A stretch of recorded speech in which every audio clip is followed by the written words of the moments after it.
Hello, classic rock fans. We are reporting live after the Bob Dylan Rough and Rowdy Ways tour kickoff show at the Riverside Theater here in Milwaukee. This is the first show Bob has done since the COVID-19 pandemic has begun. And this is the second time I've seen Bob, and this is the third time. Third time for me. Third time for you. So my initial reaction, I thought it was a lot of fun.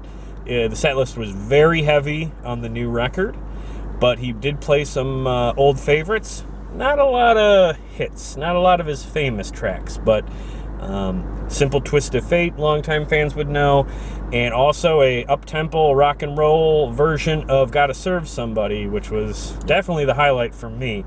You recognized more of the songs than I did, right? Yeah. What were some of the standouts for you? So, lots of stuff from his new album, all very good. Not a fan of Key West. Yeah, that one sounded a little bit like a travel brochure. 9 minutes, a 9-minute long travel brochure.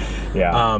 But I mean, you know, in terms of some of his classics, he did Most Likely You'll Go Your Way and I'll Go Mine. Yep. And then he did an encore, which I thought the encore was Standout, which he did Lovesick. So a strong set list. No opening act, as is per normal nowadays. And he did not say a word to the crowd until very late in the show. In fact, right before, I guess, the encore, he said, I want to thank you all on behalf of the band. And a moment after that, he dedicated the show to Les Paul, as he said, I know he's from here. And also, whose name he forgot.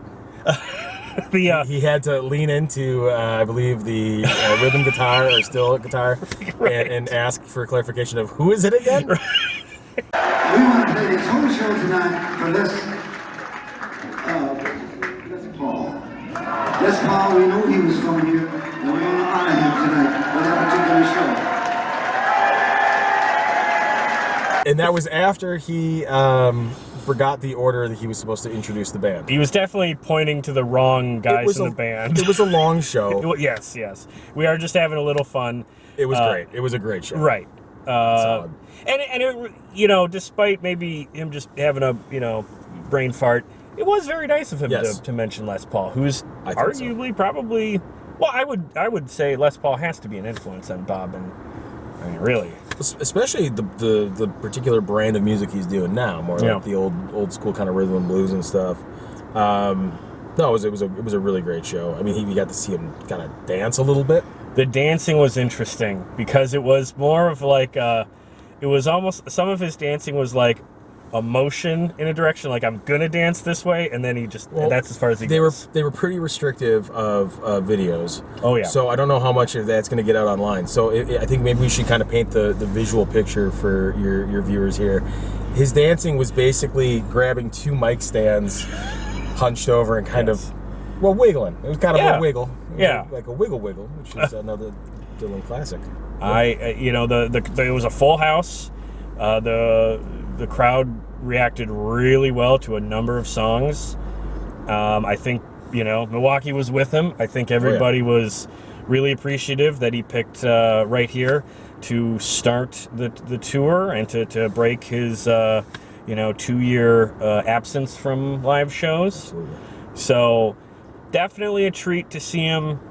Of the 3 times you've seen him, where does this one rank? This is the best I've seen it. Yeah, me too. But I will say, compared to like 03 when I saw him, 03 was weird because it was kind of the first time he started doing sort of his mature, at least my understanding, where he was no longer playing guitar at all. Yeah. All piano driven. And so I think it was just, there was a little bit of confusion there. This was tight. It was very, I think, aside from the band introductions, it was very tight. It was really a great concert. And for those who aren't familiar with seeing Bob live and maybe are potentially unaware of what his vocals are, I've been a bit critical of how he sings in the past, but I will say his voice is definitely very coarse and hard-edged, but it's not ragged. And there's an important difference there. Like, he was in control, and he definitely emotes still very well. And there's some of the songs that have sort of a comedic twinge that I picked up on. And there's definitely some love songs that I think he performed very, very emotionally. Yeah, and I mean, the vocals are pretty clear, I thought. Yeah. You know, and that's maybe coming off 2 years of kind of resting somewhat, and they were clearer than I had ever seen him Yeah. live, certainly. He was not struggling to hit any notes. Any final thoughts on tonight's show? No, just really pleased with the whole experience. Thought it was a really great show. Yeah, and it was a real So- treat to have him started off right here in our hometown of Absolutely. Milwaukee. So, if you're a fan of Bob, Chris and I do a podcast called Dylan Through the Decades. All of the episodes are posted in the description below.